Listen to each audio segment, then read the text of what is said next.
From the earliest pages of Scripture, tithes and offerings were never meant to be empty rituals. They were acts of trust, worship, and obedience. The story begins with Abraham, who willingly offered a tenth of all he had to Melchizedek after God gave him victory. He was not forced.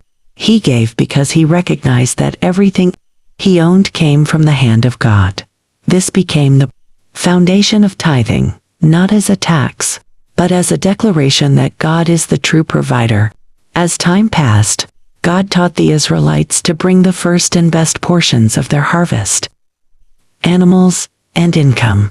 They were not to give him leftovers or whatever they did not need.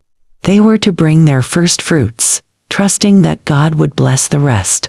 It was a way for them to say, God, my life, my work, and my future depend on you. Giving was a heart decision long before it became a physical action.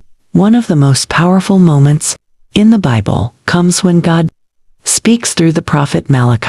He tells the people that they have robbed him by withholding tithes and offerings.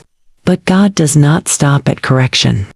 He gives them a promise that still shakes the hearts of believers today. He says, "Bring the whole tithe into the storehouse, and see if I will not open the windows of heaven and pour out blessings so great that there will not be room enough to receive it."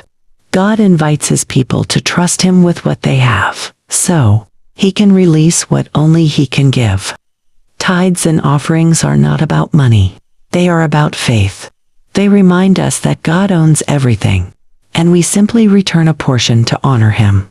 When we give joyfully, we align ourselves with his blessings, his protection, and his purpose. The act of giving becomes a seed that God multiplies in ways we cannot measure. Bible reference, Malachi 3:10.